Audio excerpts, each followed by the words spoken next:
My name is Ruth Schreiber. For those of you who don't know, I'm the curator of the exhibit in which you are sitting, Fine Line, which is a show of 11 artists who work in a variety of media: paint, photography, video, sculpture, and installation. And all of these artists have dealt with some of the oppositions and borders of Judaism and our lives in Israel. There are many oppositions explored by these works: secular and profane, life and death, hidden and revealed, us and them, and as Ruth's work, which is the inspiration for this evening, the holy and the sacred and the profane. While several of the works deal with the question of holiness and what makes something holy, other works here deal with the parameters of life in Israel, some with the Holocaust and some with the personal. For instance, how does one adjust to the death of a loved one? Ruth's work, Ruth Schreiber's work, Enter the Eruv, deals with a particularly fine line which has made a huge difference in the lives of many.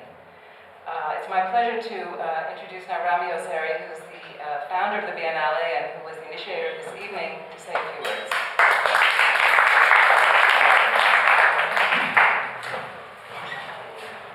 Hello, good evening everybody. I'm so happy and thrilled to see such a full room we have tonight. The Jerusalem Biennale is taking place the second time this year. We have 7 different venues, 10 different exhibitions. This is one of them, a very unique exhibition curated by Ruth Schreiber.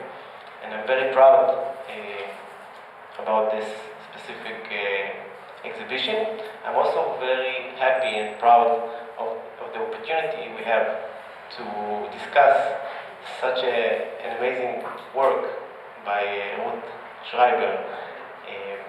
I can tell you that in the few tours that we still have, those who did not cancel their tour to the Jerusalem Biennale because of the situation, one of the works that really give me so much inspiration and raises so many questions from students that come to visit the exhibition, and from adults, from all the visitors we have. One of the works that raises the most questions is Ruth's work, and I'm so happy that we're able to be here tonight to further discuss the work itself and the story behind it. So thank you, David, and thank you to Ruth for having this evening, for suggesting to do this evening. We are honored by this proposal. I want to thank all of you for coming in this evening and wish you to enjoy. I would like to ask you, if you want, on your way out, to buy one of our wines, one of our bottles of wines, especially made for the Jerusalem Biennale, together with Jerusalem wineries. This is one of our ways to cover the costs of the Biennale, and it's also really a good brand of wine. You can also buy the catalog, and I will remind you about this on your way out. So, thank you, enjoy.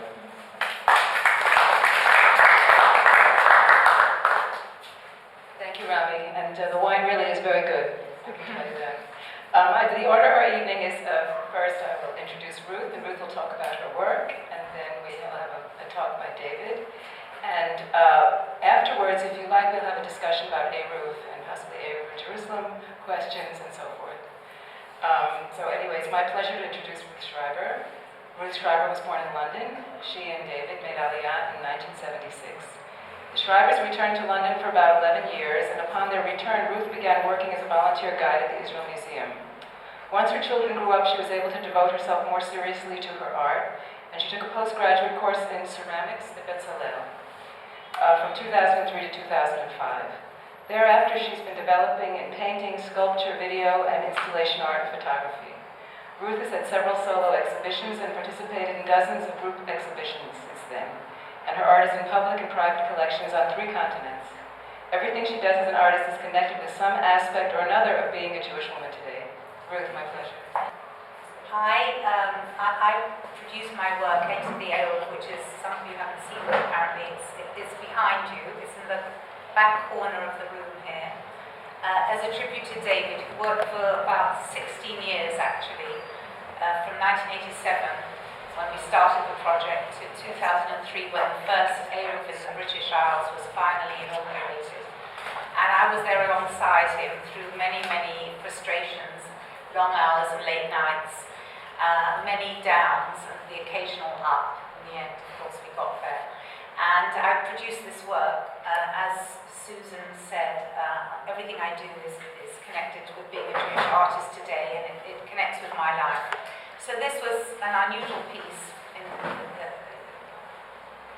when you look at all my other work, but something that's very dear and close to my heart. It's a map, a glass map of the area of northwest London.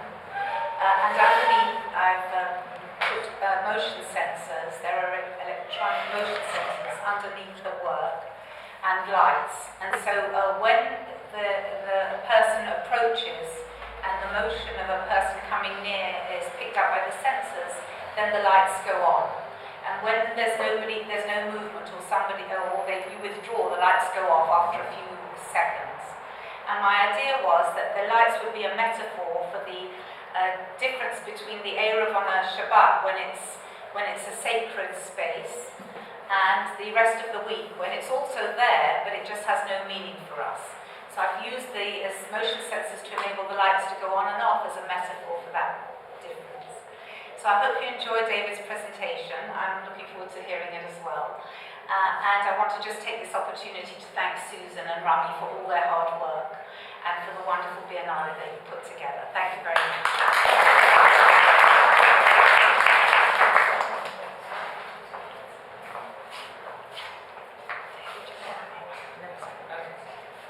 Thank you very much, Ruth. It's my pleasure now to introduce David Schreiber. David Schreiber, who in his own words was born, thrown against the wall, and dragged up in London, was schooled at Harrow and Stanford Business School, although he also went to Hasmonean and Yeshiva, explaining, and I quote, his confused outlook on life. David ran his family's businesses in the UK in furniture and domestic appliances. When he and Ruth made Aliyah in 1976, he worked for the Israel furniture company RIM. As a curiosity, when he left RIM in 1980, he hired Bibi to take over his job. As mentioned earlier, the Schreibers moved back to London with their children when David's father died suddenly in 1984. And during that period, David became involved in the Eruv project, which is the subject of his talk this evening. Their second coming to Jerusalem was in 1995. David then founded an Israeli startup in lighting and electronics, which was sold to GE a few years ago. He has subsequently, in his words, tried but failed at retirement and is hoping one of his children will employ me, but the competition is a bit young and fierce.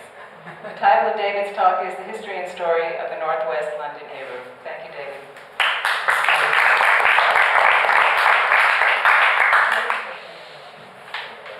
It's a bit strange, actually, because I don't know who I'm talking to. Half you are my family, the other half helped build the Eruv, so the only two who are left, you'll have to just concentrate. I am disappointed, I'm sorry. It seems to be Sunday night, it's a slow night, and no one's got anything else to do. So we'll launch into this. I'm going to try and cover a number of questions. There are more, and some of them will be obvious, but just to give you an idea of what I'm talking about, here are a few of them. What is an Eruv? Who needs an Eruv? How did it begin in London at all? Where is it? Who made it happen? Who was against the Eruv and why? The whole planning process, the question of the press, and we'll end up with where to Eruv, in particular in the UK, go from here. I know nothing about Eruv in Israel. And another disclaimer is I know very little about Eruv altogether. My role was as a lay person to try and help get things done, and nothing to do with halakha. So that's sort of where we're going to start. So what is an Eruv, first of all? For those who don't, I think looking around the room just about everyone knows, so I'll make it really quick. We use this definition that it is a notional boundary required by Jewish law, which defines an area within which pushing wheelchairs or prams or carrying personal items is permitted on Shabbat.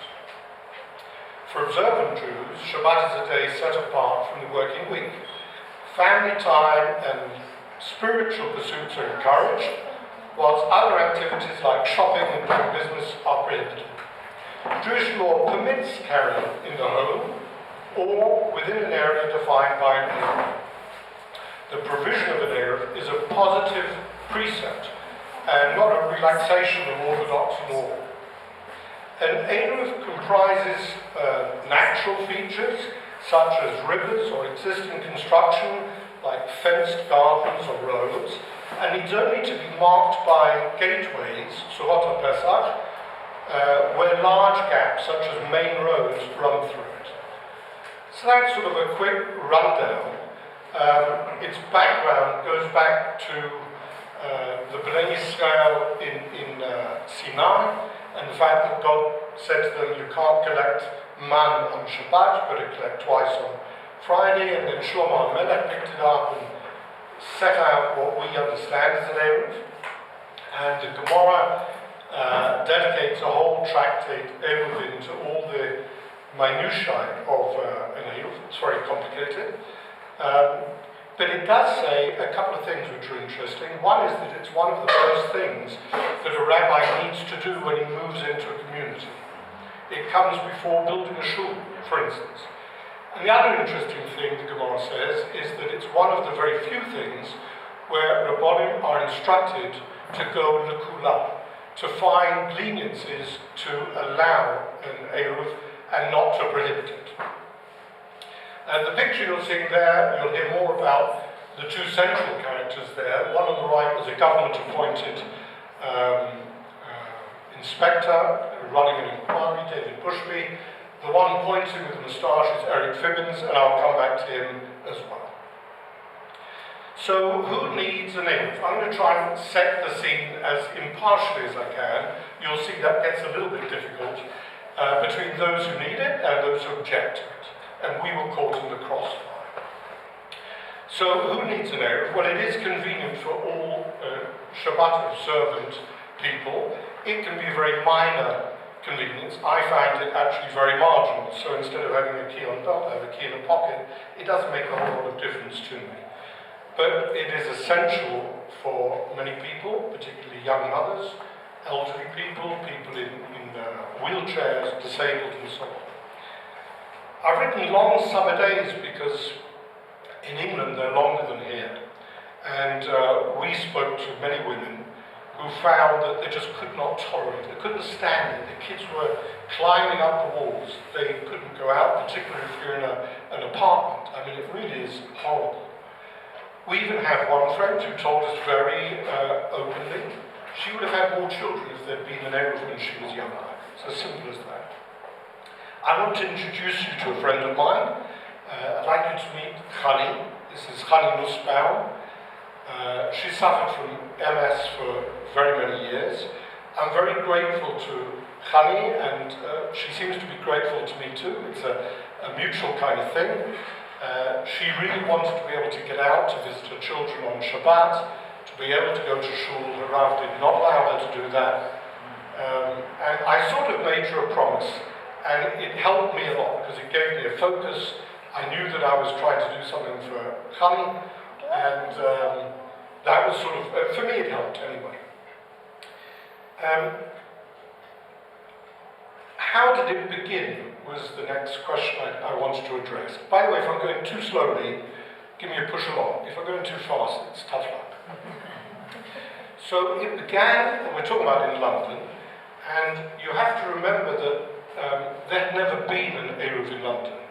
There were one or two small private ones that had been put up in streets that we know, but nothing had been done officially or formally with planning consent. Until this man came along. For those of you who don't know him, his name is Rabbi Alan Kimberley, and he came to London. I would really say he was brought to London by Jerry Schatzkes, who's sitting here, Mendy Volgamut. We've got three of the board here, and Lawrence Begner. I think you ought to just wave your hands so people can see who you are, because I might just refer to you again. This is Jerry right here. All three of them made Aliyah in recent years, some in very recent times. But they, with one or two other people, founded Bnei Israel. And it was very much in line with the idea of a community that would be sensitive to the needs of younger people, of women, And Rabbi Alan Kimchi really fitted into this. So one of his first questions was, well, why is there no Eruv here? He didn't understand it. He'd been in Australia, where there is an Eruv. He'd spent many years in Israel, where everyone just takes it for granted. That was his question. And he's the sort of guy who just has a lot of drive and an interest to set it up. And he asked one or two people, he picked on me for some reason, as well as others, to say, look, would you as lay people help get it together? That was not his thing. His thing was the rabbinic, halachic side of it, and driving it from that perspective. He needed a few people around him who could actually make it happen. So Lawrence, I come back to you again. Lawrence was my partner with this all the way along. From the first day until literally the day that it went up. We had a third musketeer who was not here, Edward Black, who's, I believe, now chairman of the ongoing Eruv. Yeah. I've added a timeline here because I get a lot of questions. People are a bit confused about the timing of it. It went on over such a long time. So this will pop up from time to time. By about 11 o'clock, you'll get used to how this works. There'll be no problem. It started in 1987. That's in August 97. Alan first asked me and others, hey, what about the idea of an Eruv? When we stopped laughing, we took it very seriously. And the period from there till 92, 93 was really given over to basic planning, halachic and technical planning. Then things got stepped up and we moved into the government level, the government inquiry. We had 10 lost years, which I'll try and explain. Everyone thought everything's gone dead, I've moved back to Israel, nobody wants to know. We ended up with something called TFL, which is Transport for London, which was a technical hurdle we needed to overcome, and we went live 12 years ago, 2003. So that's what I'm going to step you through.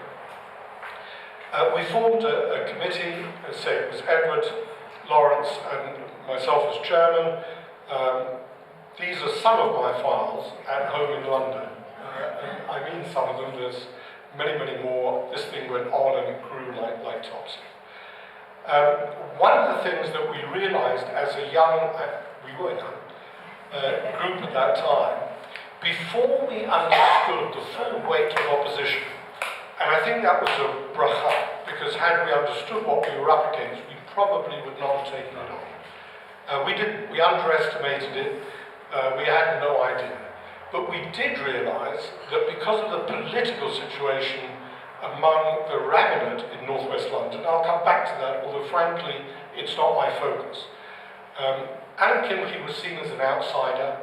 A lot of the people who went to Israel were seen as having left a more established shul, like a breakaway minyan, although that wasn't the purpose of it. And therefore, having Alan Kimchi as the gushpanka on it, the rabbinical gushpanka was simply not enough. And we needed to introduce this guy,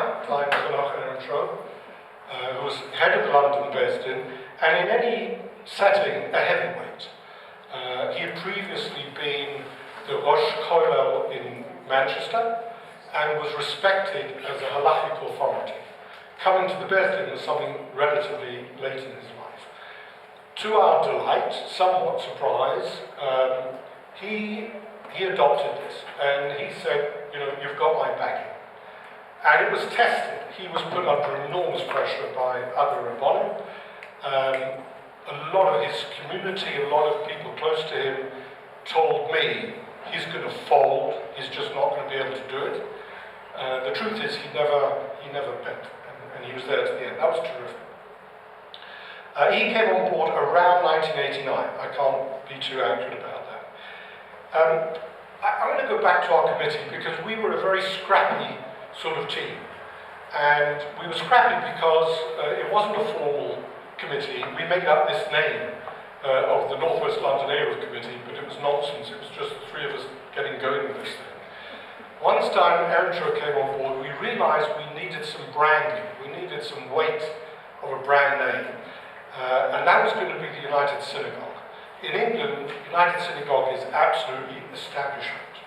I think it was founded in the 19th century, somebody might correct me, by an Act of Parliament. That's good. That's very, very good. That's centre. And we proposed to them that, we formed this committee. They had no idea what to do with us, and the only thing they were petrified about is that we're going to need budget, which they either did or didn't have. They certainly didn't want to share it. And among the first things we did was to bring on board a representative for each of the four major United Synagogues that fell within the Eruv. So we had a good liaison, we had a good understanding, and they felt part of the party. I'm going to come back to that, but first I just want to explain where this Eruv is. You can stand and look at the map, or I can walk you through it, which I think is what I'm going to do. A third of you maybe are Londoners, the rest have got no idea what's going on here, although you've probably all stepped foot in here one way or another. If I were to walk you around, can you see this thing? So that's Northwest Corner, which is Hendon. Northwest 11 is Golders Green. You can forget about everything else, because we did.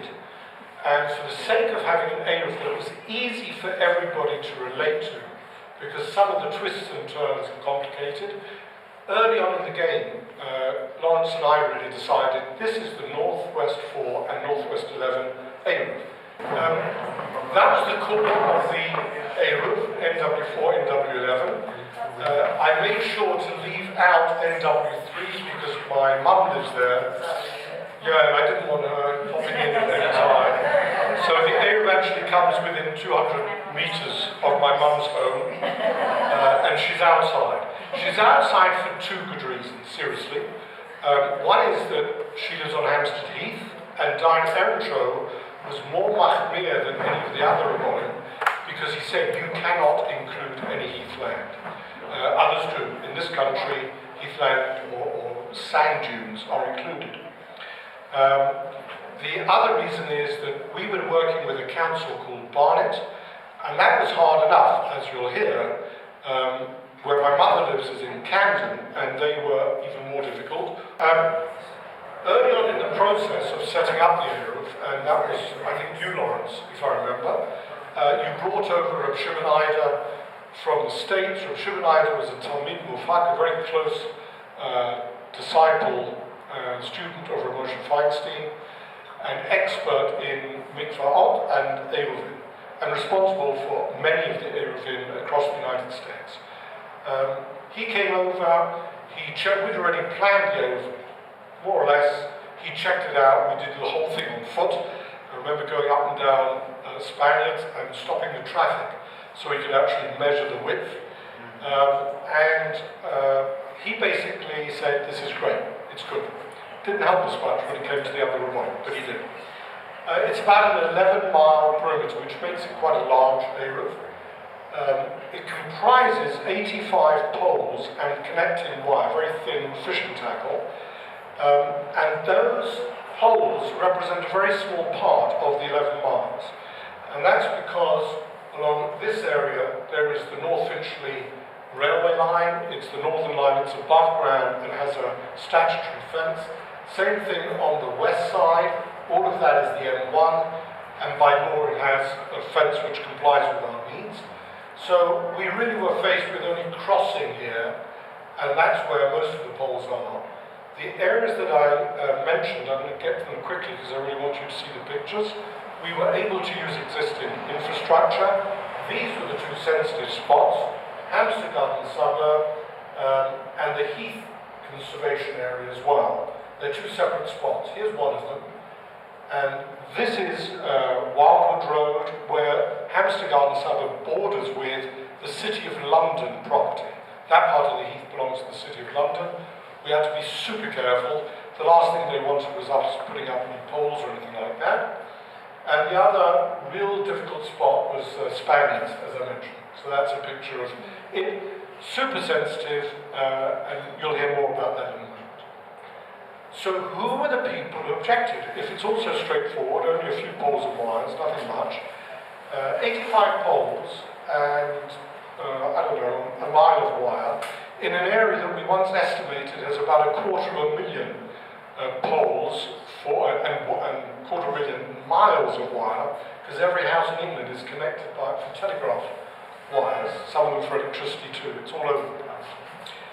The people who objected, I'm going to try and put it in a graphic sort of way to explain it. And bear in mind that we were learning this as we went along. The first lot, we sort of understood there's a silent majority, there are Jews, there are non-Jews. In this area of London, there are a lot of Jews, but they're not the majority for most of it. In Hampton, they're certainly not. In Golders Green, they're a substantial minority. I'll come to the suburb in a second. The second lot, which we had not quite seen on our scopes, on our radar, was activists on behalf of the environment.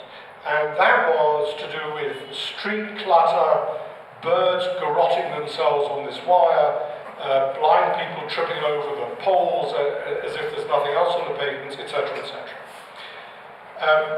The next group, which we knew about, but I think we had underestimated as well, are, now this isn't working, here we go, the Haredi rabbis. And we sort of all knew that maybe you generate better than some. I knew the more Chassidish Rebbe types.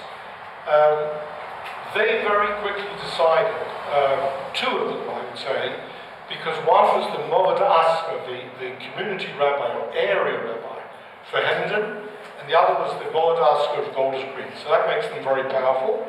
They very quickly decided this is not for them.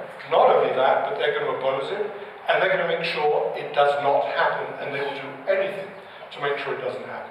And they did. I mean, they worked pretty hard at it. Curiosity, there was a very interesting episode in their Besdin, the Union of Orthodox Synagogues, the Kadassia, where there was, I happen to know this from someone who was there was a dispute within the Besdin. They had these two rabbis, and they had other rabbis in Stamford Hill, and they put it to a vote, and the Stamford Hill people who are used to the idea of an Eruv, most of them are Chassidish, they're not so fussed about this sort of stuff, they were in favour. The majority was in favour of the Eruv. One of these two rabbis stood up and said, I am the Moed Asher, you can't use a majority to overrule my authority as the local rabbi. Dan Padva, who was the head of the Besdin, said, I don't know what to do. And he asked a question in Israel to get guidance and was told you have to respect the Moed Asher. So they came out absolutely opposed. Next lot that we had were a few anti-Semites. I'm not somebody who sees anti-Semites under the bed, I'm really not. I'll introduce you to a couple of them, nice guys, and you'll get an idea of what I'm talking about. And they came on the scene and they got protection, which I'll show you in a minute. I think they would have kept their heads a little bit lower, but they were given great protection. And that was from these guys. Ultra left-wing Jews, some people call them self-hating Jews, I don't really like the term, but there certainly were some like that. I'm going to introduce you to one of them later as well. And then all of that opposition was somehow pulled together by the press. And the press played a huge role in this. I think it would not have happened, the fight wouldn't become a brawl had it not been for two particular newspapers. One a national, The Guardian, who've never been very sympathetic to Jewish causes, and the other one a local paper called the Ham and High. Now you could say, well, you know, who cares about a local rag? First of all, it isn't a rag, it's a very good newspaper. Secondly, though, it has the highest proportion of members of Parliament and aristocracy, people of the House of Lords, living within Hampstead and Highgate, the Ham and High, Hampstead and Highgate Times. And would have been all right, except the chief editor was a Jew, Gerald Eisenman, and that really got a bit grim. Now, I'm going to take it a little bit more, make it a little bit more complicated, because this is stuff that we learned as we went along. How these relationships worked. The anti-Semites, and I'm only going to focus on two, that'll do for me, and the press were absolutely in bed, and it took us a long time to figure it out. You'll see in a minute the reason why. One of the key, I have to call him an anti-Semite, Alav Shalom, was Lord MacGregor of Durris, who was, he had many illustrious jobs. The last one was as chairman of the Press Complaints Commission. Anybody who has a problem with the press, it ends up on his desk. He is not subject to any appeal or anything else. He decides. His closest friend was Gerald Eisenman of the Hell and High. And he tormented us. I mean, I'd have to say tormented us. And I'll tell you a little incident that will just illustrate that. But that was a very close relationship that we had to learn.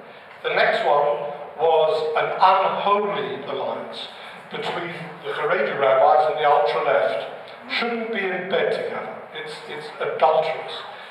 But they did, and if we didn't believe it to begin with, then Lawrence and I had a lot of fun a few years later than this, when we accidentally intercepted intelligence, you can only call it that, being sent by the Haredi rabbis to guys in the ultra-left and councillors to help them object to the Eruv.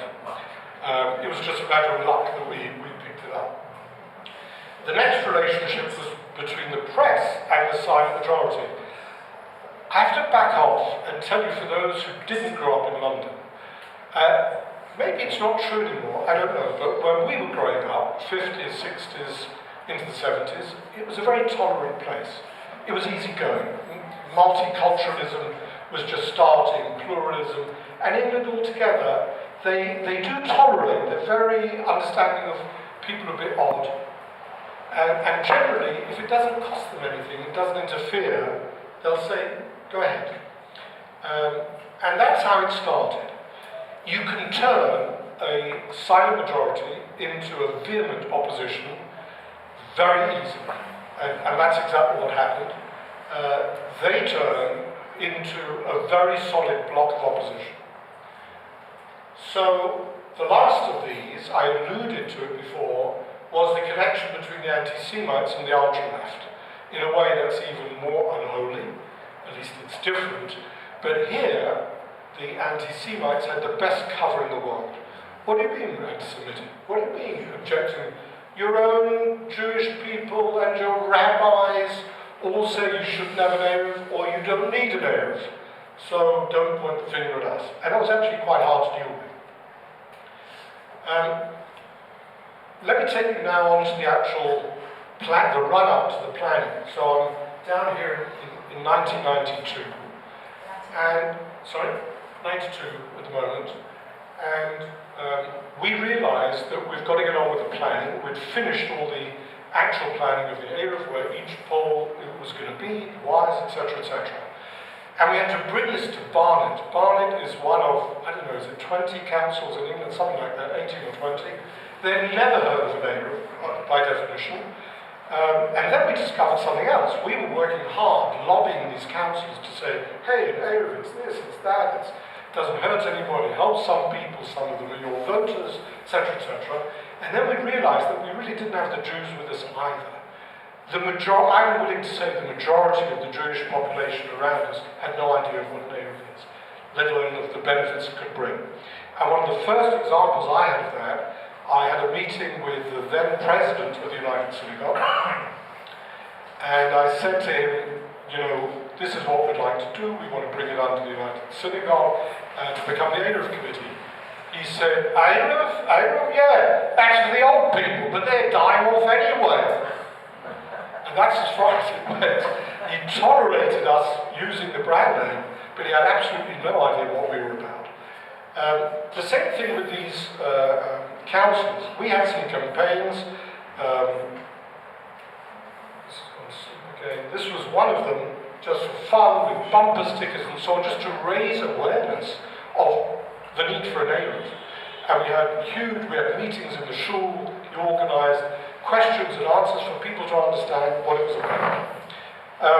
To give you the flavour of it, we broke up into pairs within our committee, involved some other people, and went off to see councillors, always in twos. I paired up with Fia Kimberley, the Rebbetzin, and we chose to see a Dutch councillor, Labour. I don't remember his name. He'll come back. He'll come back to me as well. It takes time now to remember his name. And we went off to see him. This was Fia was Dutch. Sorry? Theo was Dutch. Well, that's why I took Theo to see him. That's I right. thought that will work very well. Rudy Viss. Good man, Rudy Viss. He went on to become mayor or head of the council. Anyway, Rudy received us very nicely, and I thought it would just work well with Fia. She's lovely, she's charming, she's Dutch. So he explained what it is that we want, and his answer was exactly the following words. He said, Eruv, of course you need an Eruv. I grew up in Amsterdam, I know what an Eruv is, now let's talk politics. So what he wanted to know, why would it be good for Labour, etc., etc. I tried to persuade him it would be good for Labour if you get behind the Eruv. Some of these staunch conservative Jewish voters, it's like the Americans voting Democrat, very hard to move them. Maybe you could switch them to Labour. No. I'll give you another little anecdote, or actually I'm going to give you a couple, because I need you to have the flavour of this to understand where we were heading. Safe flight back tomorrow. So, a couple of us went off to see Frank Liberal Davis, who was a councillor for Hampstead Garden Summer, and we knew that it was going to be important. We didn't yet know how important. And he received us, and we explained why we needed an Eruv. And he sort of sat me on his lap, older man, and he said, look, the Jews are a minority in Hampstead Garden Summer. We should keep our heads down. We shouldn't rock the boat. This is good British Board of Deputies sort of stuff. You shouldn't rock the boat. So I listened in very thoroughly, and then I said to him, Frank, I don't know whether you've seen the latest census. This was a fact. But the Jews are a majority in Hampstead Garden Summer. No, they're not. No, they can't be. No, absolutely. And he went berserk. The idea for him of not being in the minority was really, really threatening. I'll tell you another little story when we were trying to persuade these councillors and they had no idea what the Eruv is. And I had a brainwave. It doesn't happen very often. It was like, choosing this particular brainwave. You get a brainwave.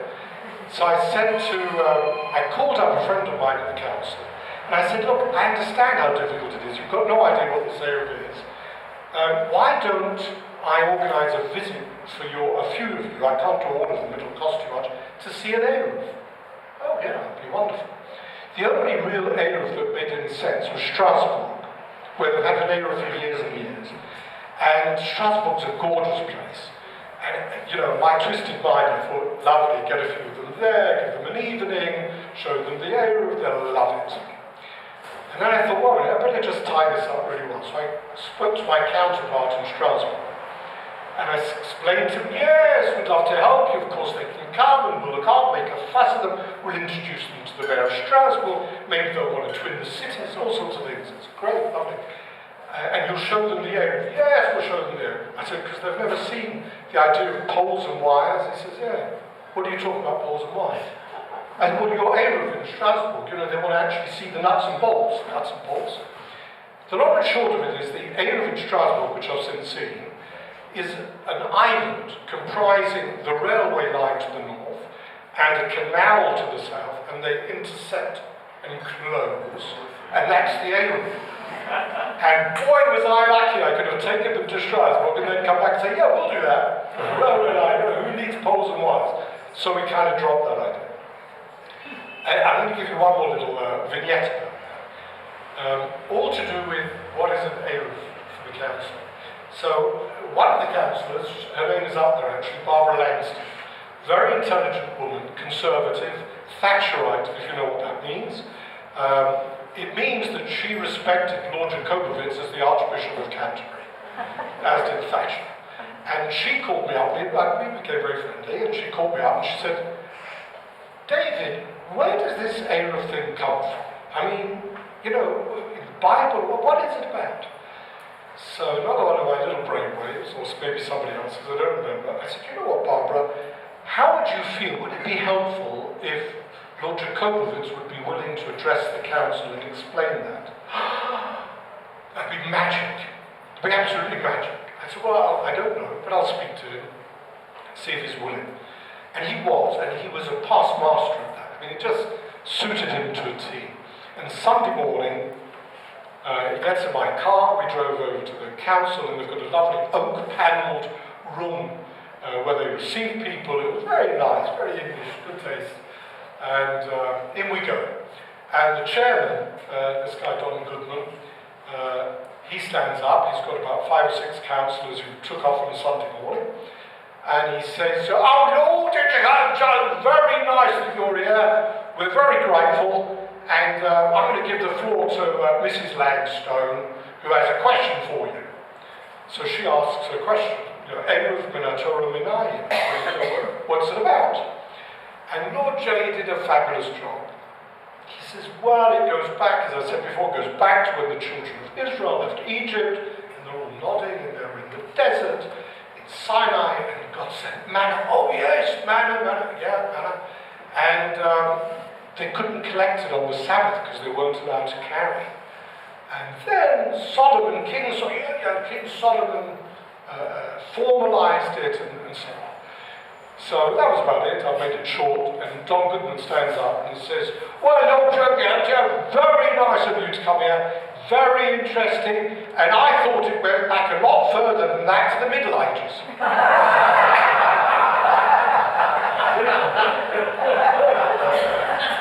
The problem was keeping a straight face. That was hard for me. Lord J by then was a bit hard of hearing, so he was okay. I'm just going to give you a sense of this opposition that was building, the silent majority and ultra-Orthodox, ultra-left-wing Jews, etc. Those are just a few of the folders. There were several thousand letters. I don't really remember. I didn't read them all.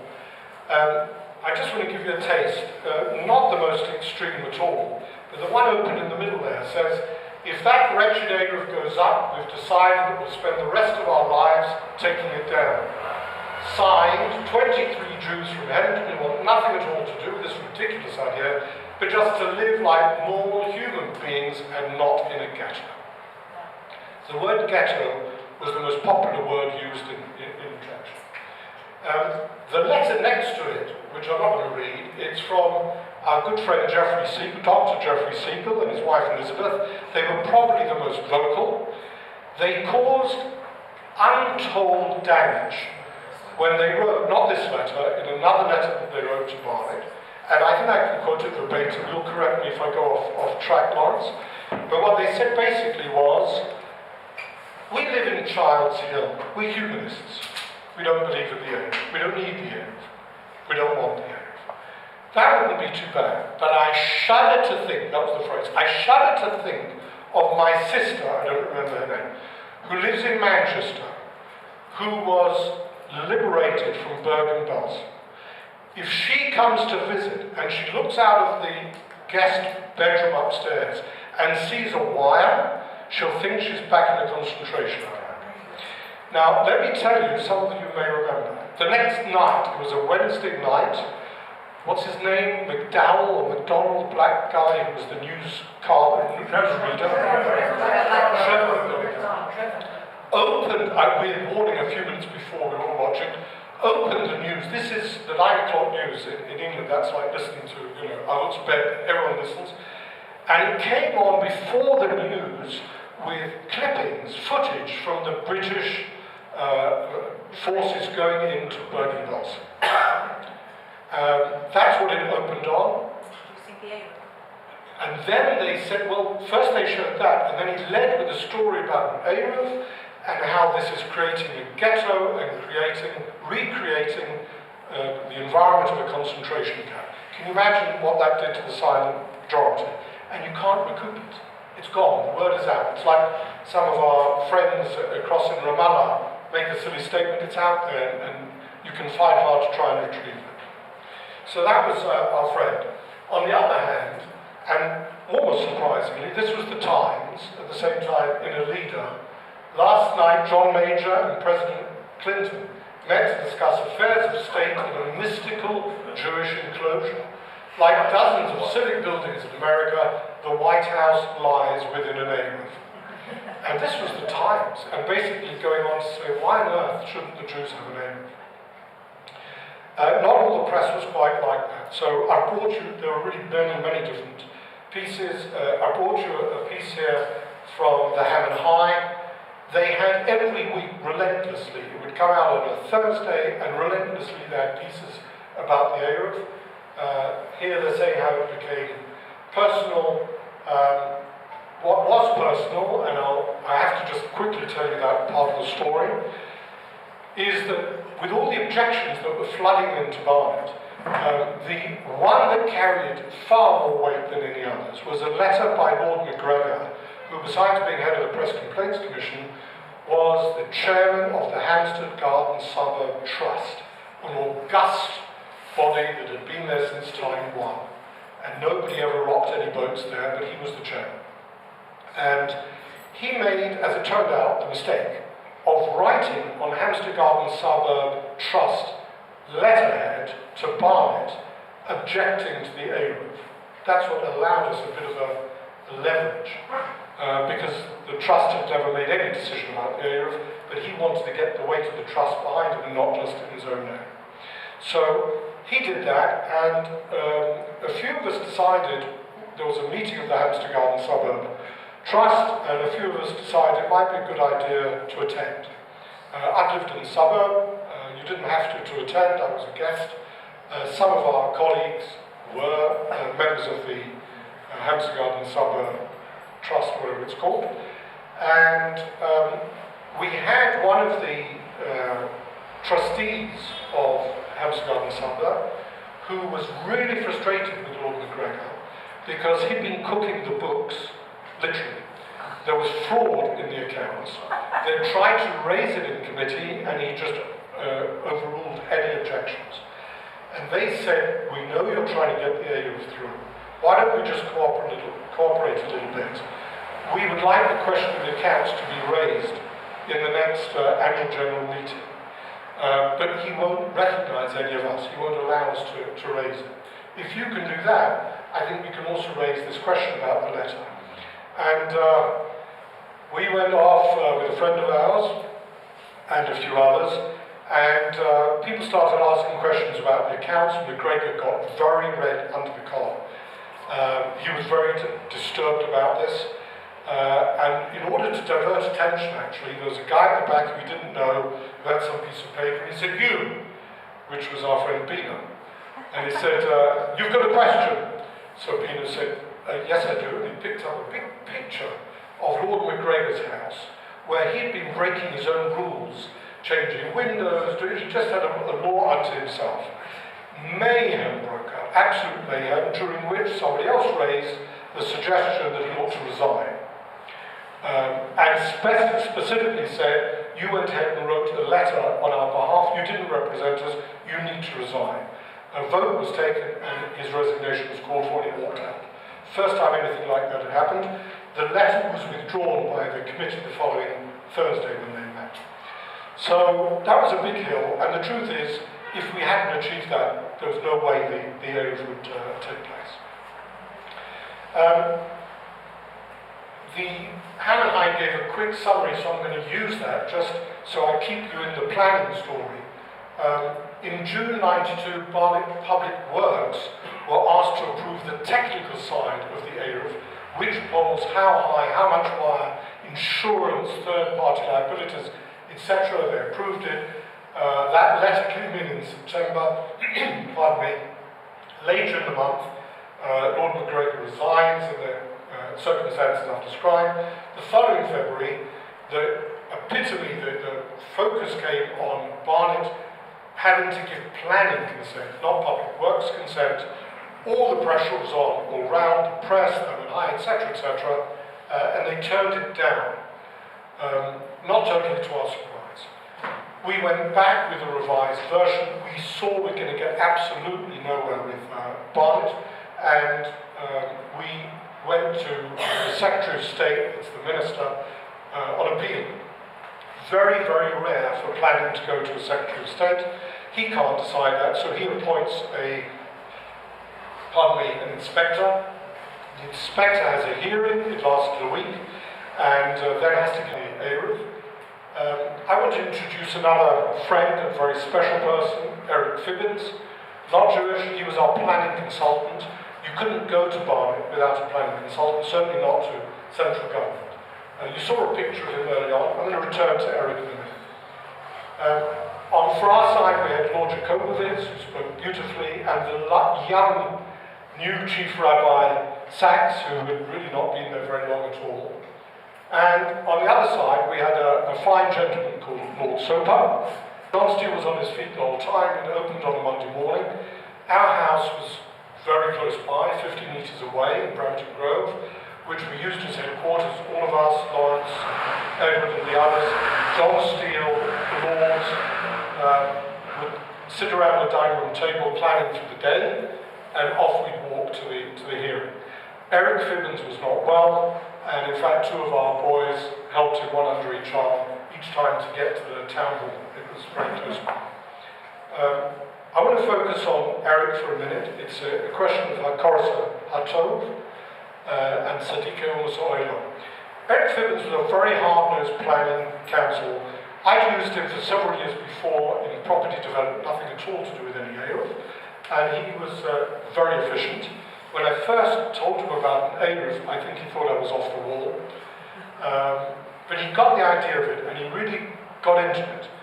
On the Wednesday of the hearing, it was the real planning netter. It was his day.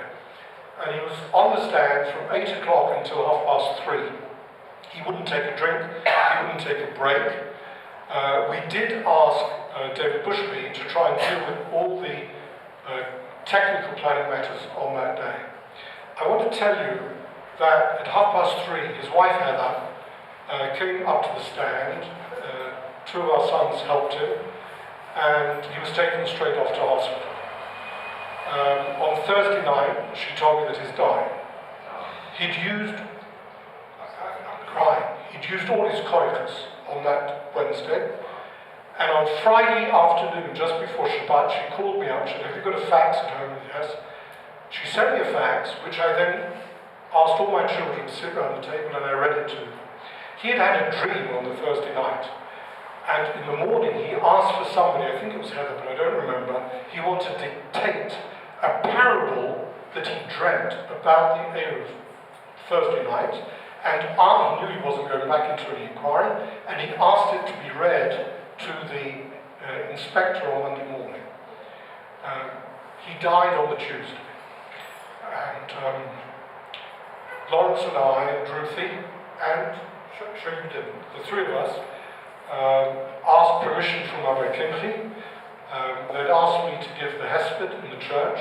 This was a bloody freezing East Anglian church in December, with his body lying there, and I didn't have much idea what to do. I kept my kippah on and gave a Hesped and told this story.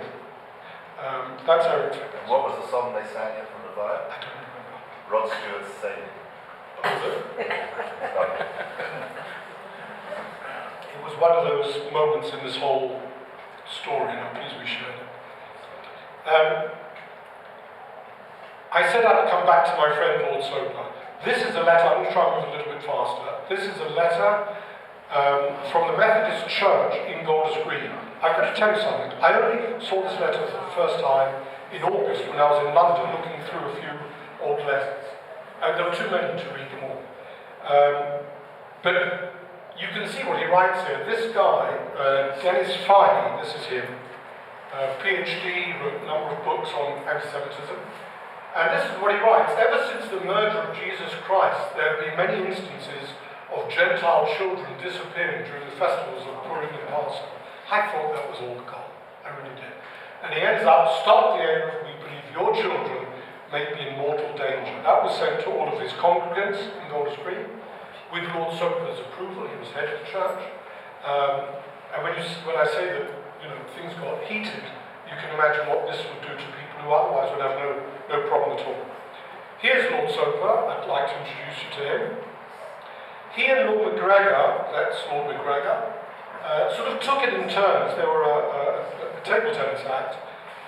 They planted this idea at the hearing that this is Bosnia all over again. They quoted that. Here's the Hammer High. I won't read it. Quoting what he says. But they likened it to a war in Bosnia, and that's what we're causing in London. Lord Soper accused us of being divisive, and his comment there was, let's see if I can read this. he concluded his statement, this is at the inquiry, by saying that whilst understandable, the proposal was unworthy of the true interests of Christianity and Judaism and represented the trivialization of a serious issue. Thank you, Ruth Schreiber. That was him. The national press were also with this story. Here's The Guardian. In this particular leader, they were comparing the Eruv Biennale Peace Initiative and the Northwest London Eruv. I mean, it's a bit of a stretch, but that's exactly what they're saying. That it's one has got to do with the other, and if you guys insist on, I'll read you one of those letters soon, on persecuting our cousins in Bethlehem, why should we allow you to have a name? That was the logic. The rabbis had not gone to sleep. Bottom left there is a quote from Daim Padva, basically saying he's of the opinion that an Eruv in London would be damaging to the sanctity of Shabbos, and should one be erected, the Beis Din would declare it invalid, which they did. We then had to wait. There were all sorts of other things in this hearing I won't go into. Some of them were quite funny. The inspector was crystal clear. He allowed people to go on about blind people falling over. He raised a few objections that they don't fall over with a whole lot of other stuff, cable TV boxes in the middle of the road, etc. But then said, I do remind you, everybody, this is a planning inquiry, and I have to tell the Secretary of State why he should allow or disallow the planning. But it still took a week, because all of these other issues came to the fore.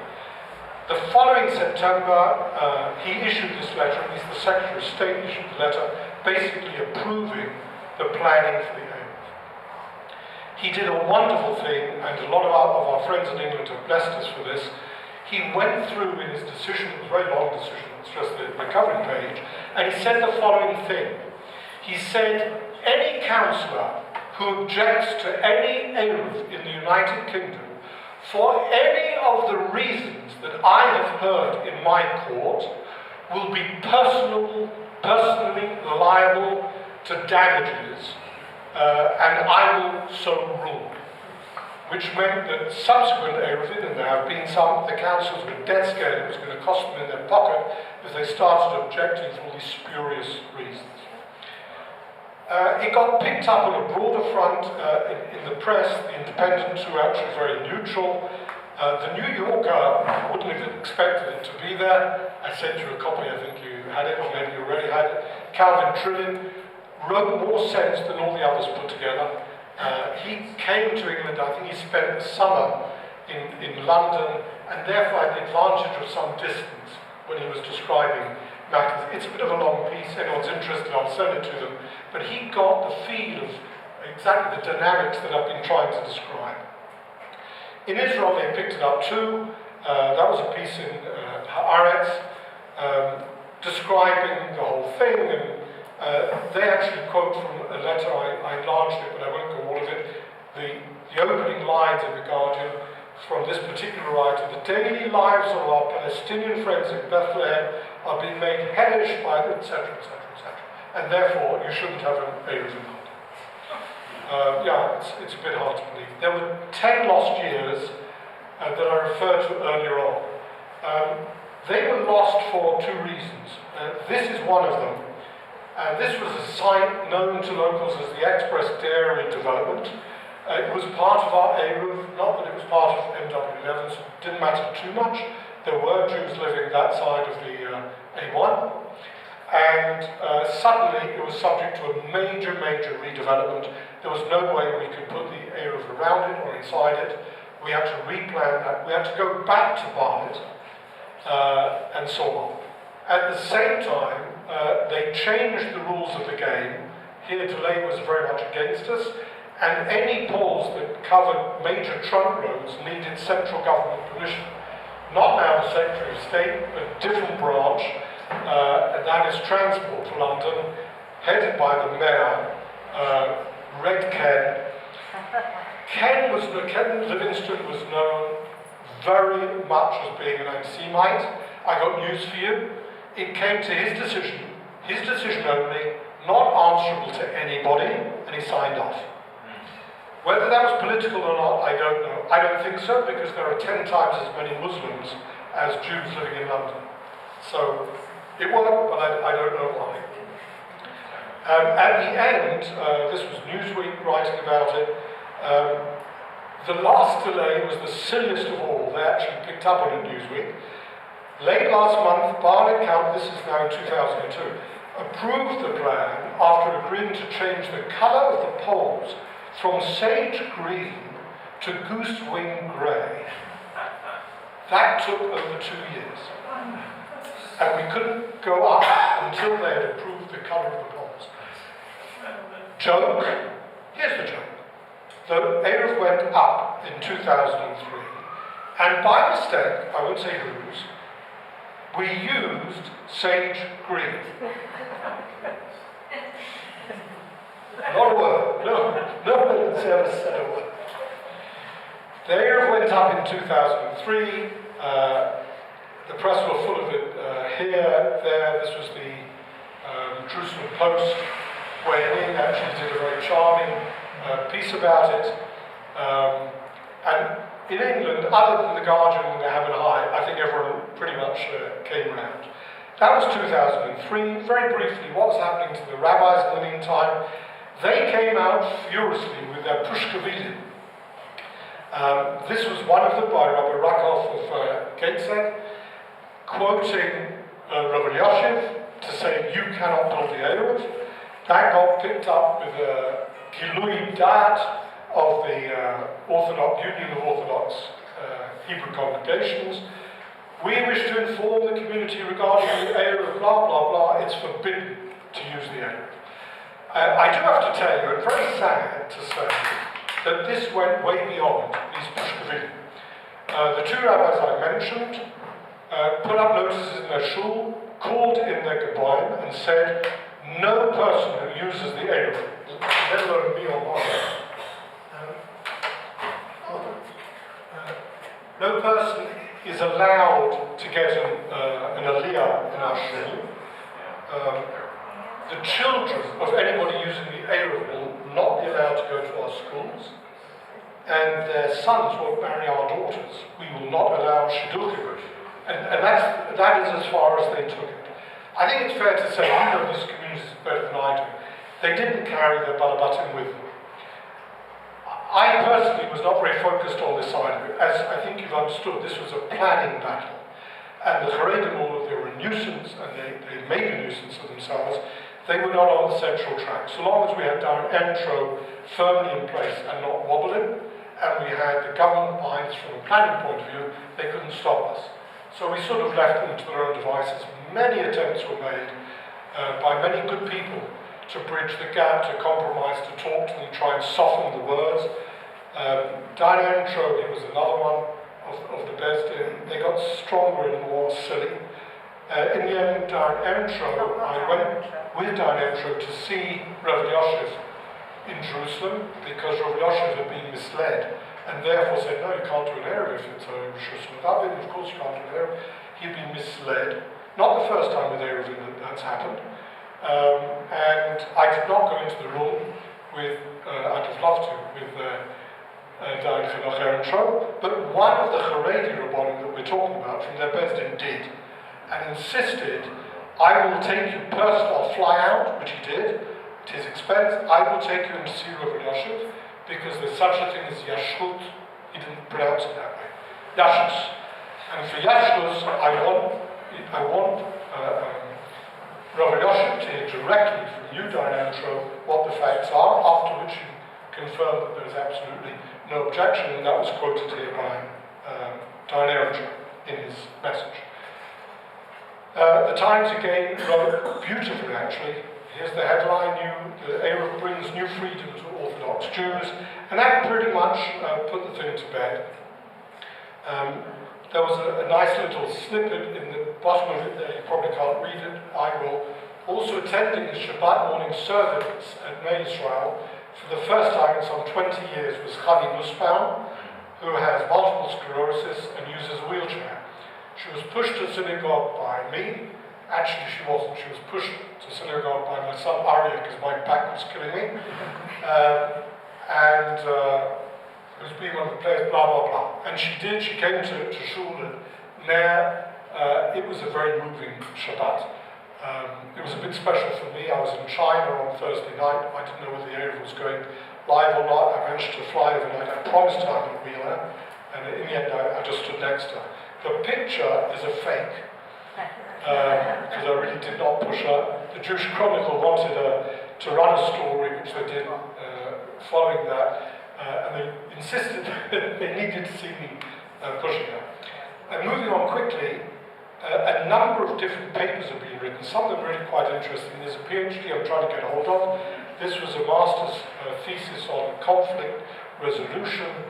People have approached it from all sorts of different angles. Carrying on from there, if you'll excuse the pun, in the centre there you see Rabbi Jeremy Conway.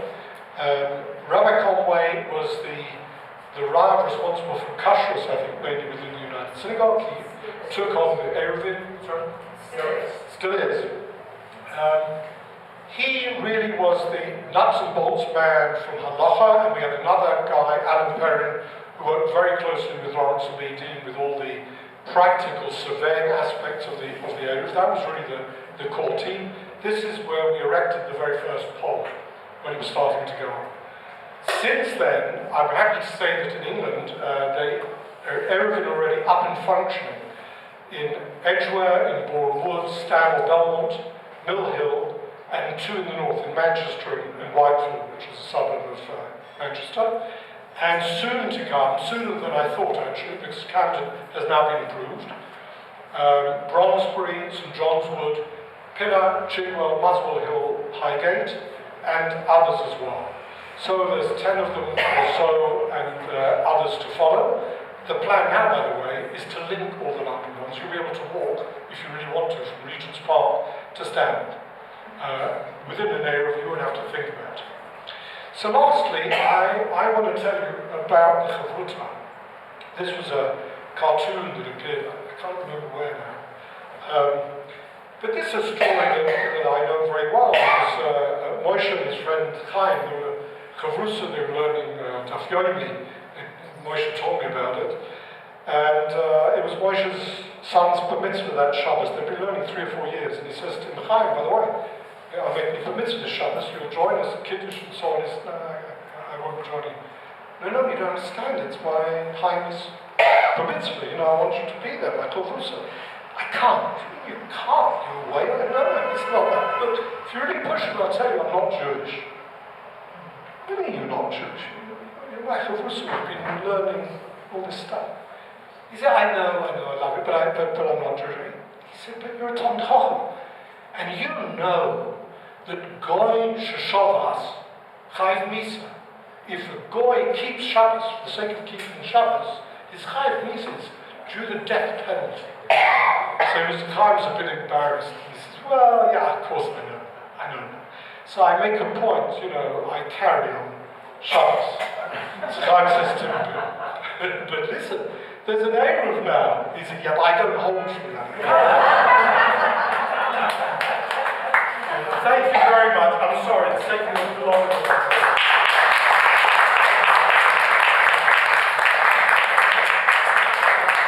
I don't really want any questions. I'm very happy to make up answers to whatever you ask. First of all, thank you very much, David. You're welcome. Question